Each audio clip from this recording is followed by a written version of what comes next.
This is a presentation from a grassroots campaign in Pueblo, Bring Power Home 2020. We'll talk about how did we get here, some things we learned along the way, where we're going, and how you can help. Black Hills Energy history in Pueblo started in 2008 when they purchased the electric utility in Pueblo and across the Arkansas region from Aquila. Shortly thereafter, in 2009, the social service agencies in Pueblo noticed an increase in the low-income community needing help to pay their electric bills. In 2010, Black Hills Energy signs a 20-year exclusive franchise with the city of Pueblo. In 2011, the social service organizations, Continuum of Care, sent a letter to the city and the county commissioners stating that the corporate policies of Black Hills are creating a hardship for poor families, disabled individuals, the elderly, and the social service network that serves them. Then in 2013, Black Hills implements a change in their demand charge for business classes, resulting in a huge increase in utility bills. This demand charge for business sector all but kills distributed solar incentives and cripples the local installers of solar systems for businesses. In 2014, Pueblo's Energy Future is formed to advocate for a clean, affordable, sustainable, and just future for Pueblo. This PEF organization begins a listening and educational campaign to hear stories and inform the public about Black Hills Utilities bill policies and practices. In 2016, Black Hills asked for an $8.5 million Phase 1 increase with the PUC to pay for the construction of a $65 million peaker plant. And this peaker plant will only operate a few hours a year. The PUC approved that construction. In 2016, 600 people attended the PUC hearing in Pueblo, with over 50 testifying that Black Hills should not be granted a revenue increase because electric bills have already increased 27% since Black Hills bought Aquila in 2008. One of the most compelling testimonies came from Sister Nancy Crafton. She stated that her nonprofit had paid $455,991 in utility payments in support for low income from 2008 to 2016, compared with $128,385 in the previous 6 years with Aquila. In December of 2016, the PUC denies Black Hills its $8.5 million Phase 1 request, but did grant them $1 million. This was a big win for Pueblo. In 2017, Black Hills files a Phase 2 rate scheme asking for an increase in customer charge, especially for residential solar owners, up 49%. Local solar owners organized to advocate for a fair and just policy regarding solar and renewable energies, creating the organization now known as RIOCA. In January 23rd of 2017, the City Council passes a resolution to become a 100% renewable energy city by 2035, which was a Sierra Ready for 100 initiative. In the fall of 2017, Pueblo residents testified before an administrative law judge in a hearing regarding the injustice of Black Hills Phase 2 increase. The City Council in that time frame also voted 7-0, declaring its intention to execute a 2020 off-ramp provision from the exclusive franchise agreement as allowed in the state statute if a professional feasibility study confirms the benefit of doing so. In December of 2017, the PUC Phase 2 ruling reduces the customer charge and increases the business demand charge from a threshold of 10,000 kilowatts to 50,000 kilowatts. Another big win for Pueblo. The PUC denies the Phase 2 rate scheme and demands they reduce their customer charge in all classes. In 2018 January, the city appoints the electric utility commissions to advise the city council regarding a feasibility study. In the spring of 2018, Black Hills makes a minor change in the reconnection fee and reduces the deposit required from 3 months to 1 month.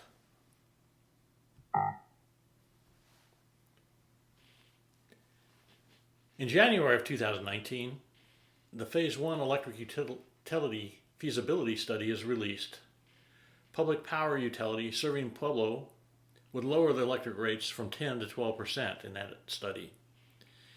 In May, the City Council votes to approve the Phase 2 electric utility study using the EES consulting company. Phase 2 study will look at 3 public power options, one for the City of Pueblo, one for the County of Pueblo, and one for the entire Black Hills territory.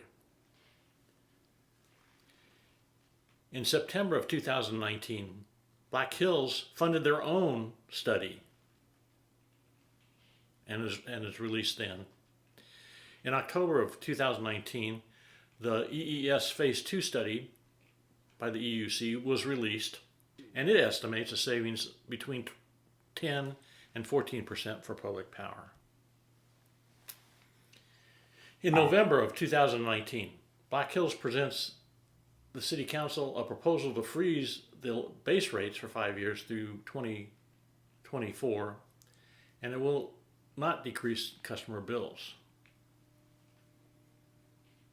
In 2019 of November, San Isabel comes in with a proposal for a partnership to create a nonprofit utility trust for at least Pueblo and possibly Pueblo County.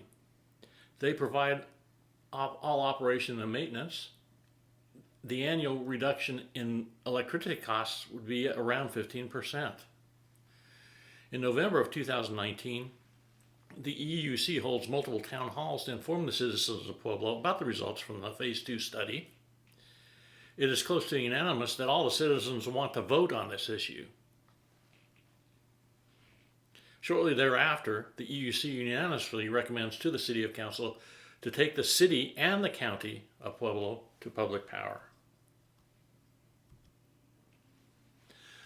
So here's some things we've learned along the way. The big problem is that Pueblo's electric bills are one of the highest in the state. And this red line shows where Black Hills electric rates are compared to all the other utilities in Colorado. Now, there's only a few rural electric associations with low population densities that have a high electric bill, and these low population densities means that there's a large territory, so naturally rural electric associations have a higher bill. They have more territory per customer to cover. So one thing that's of interest is in this data that's submitted by the Colorado Association of Municipal Utilities in July, compared with January of 19, the rates increased 5.3% for Black Hills. Now this graph shows some utilities compared with Black Hills in Pueblo. Basically, Pueblo customers pay anywhere from 38 to 120% more based on the sample of utility companies. Electric utility bills are just too high. Pueblo pays way too much. 43% more than Denver, 42% more than Colorado Springs. And this is for a typical residential customer.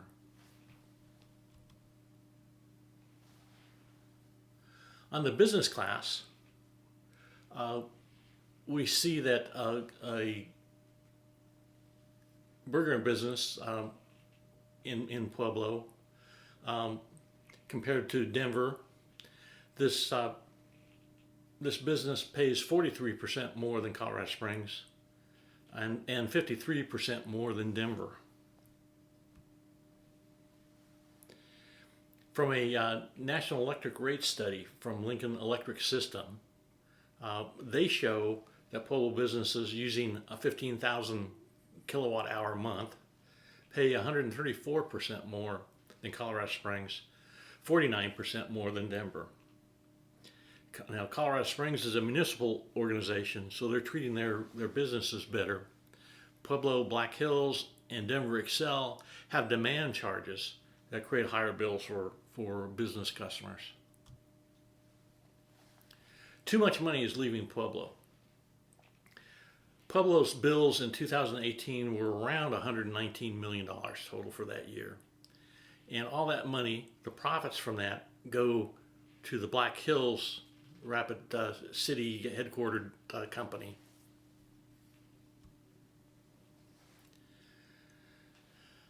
Black Hills is burdened with costly natural gas generation.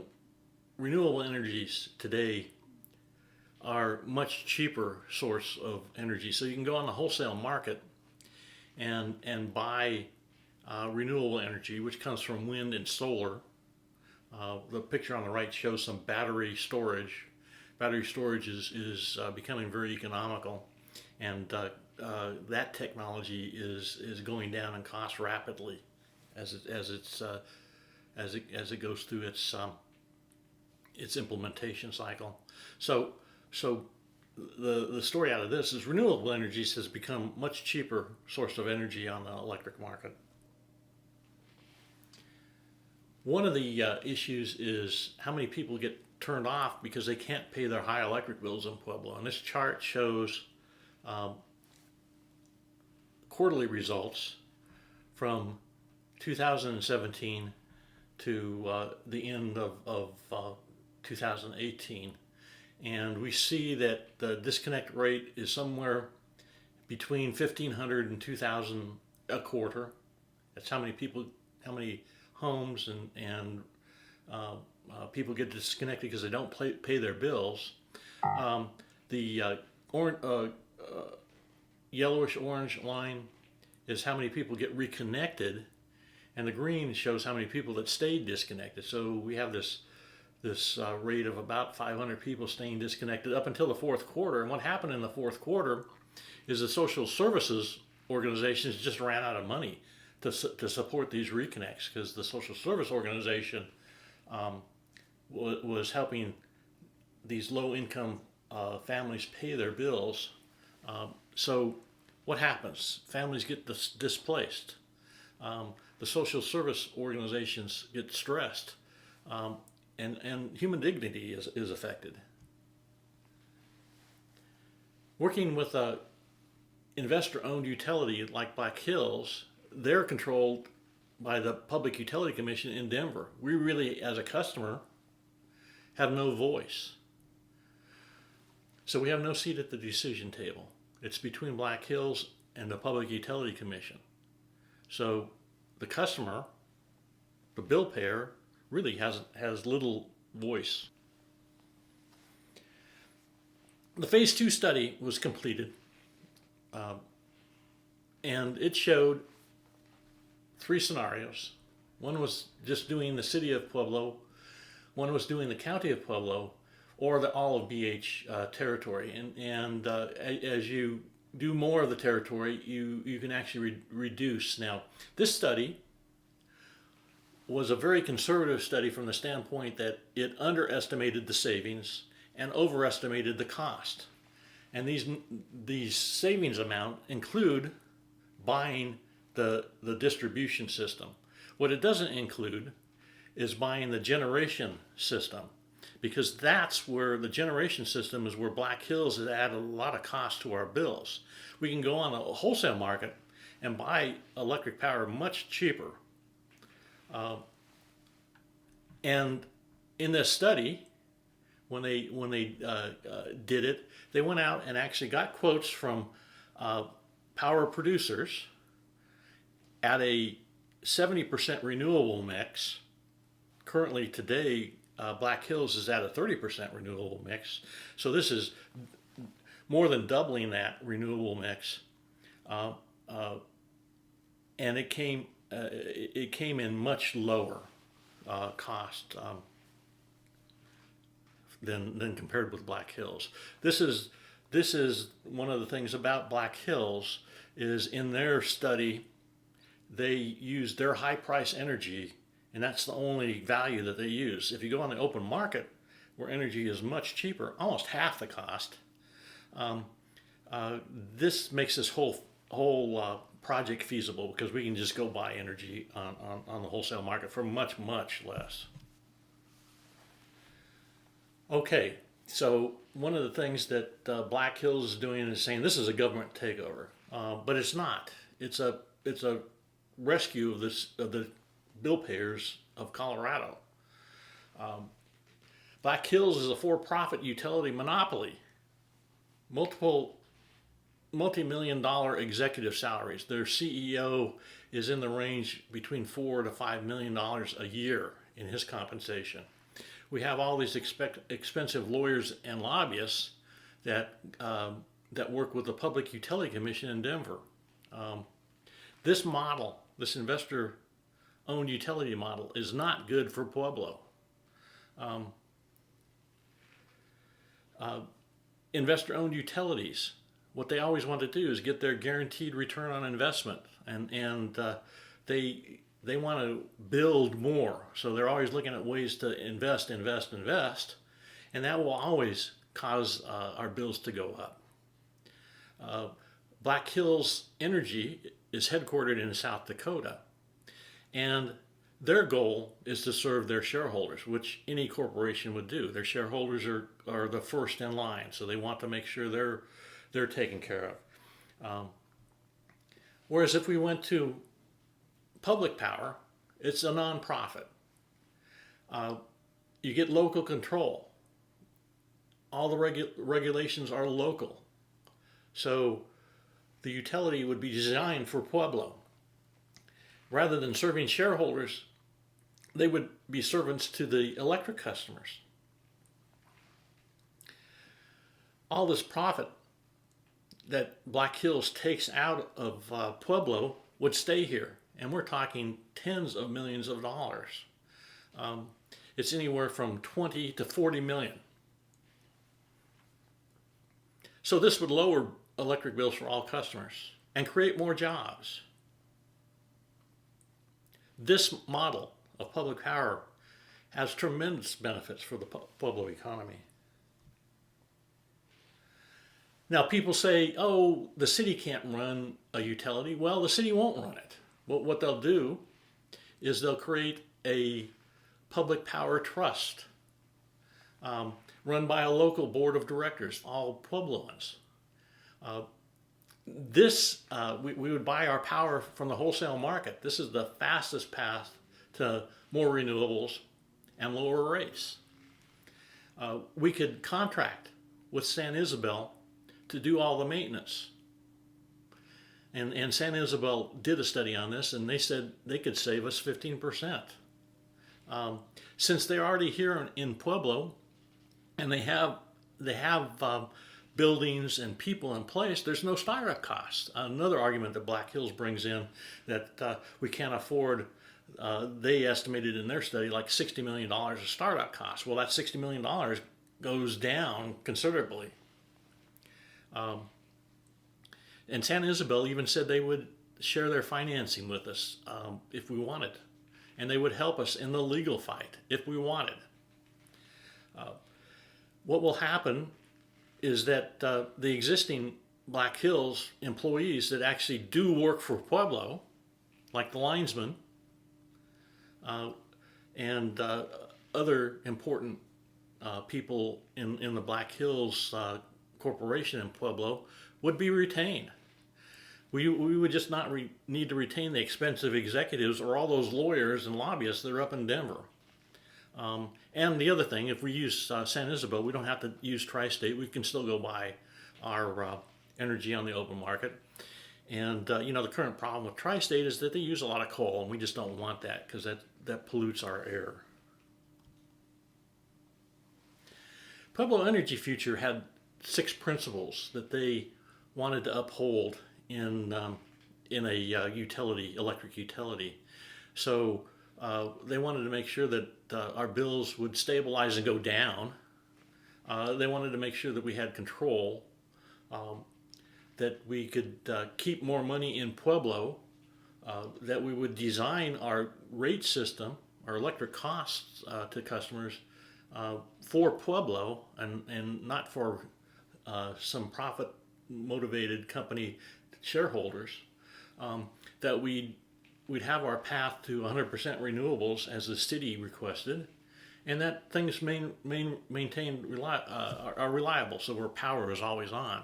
So the up arrows mean that that's an improvement, the red down arrows means that's not an improvement, and yellow kind of means it's not really much of a change. So we looked at 3 scenarios: public power, staying with Black Hills, and there's this new idea of community choice energy. And this is kind of a state legislated thing. It's something new coming, but the bottom line of this is, yeah, it would probably reduce our bills a little bit, not as much as public power, but all the other criteria, it's better than Black Hills, but not really much different. So the point of this is public power really is the way to go to hit all 6 pillars of Pueblo's Energy Futures goals. So what is public power? It brings electricity to homes and businesses. Some public power organizations generate, others buy their power. The key is it's not for profit.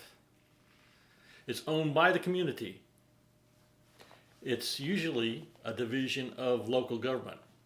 So, for example, Pueblo City would own it, but in the scenarios we described, they wouldn't operate it. It would work similar to the Board of Waterworks in Pueblo, where it's kind of a separately run organization by a board of directors. It's transparent because it's a city-owned organization, and the citizens are involved in the decision making, not the Public Utility Commission. There are over 2,011 public power organizations in the United States. 29 of those are in Colorado. As a matter of fact, we have only 2 investor-owned utilities in Colorado: Black Hills Energy and Excel. All the rest are in this public power domain, either a municipal organization or a rural electric organization. Public power, local control, lower rates, better reliability. Public power in the United States employs over 93,000 employees and earns over $58 billion in revenues annually. So this means more economic development, new business to the community, and you're buying local. Public power, you own your utility.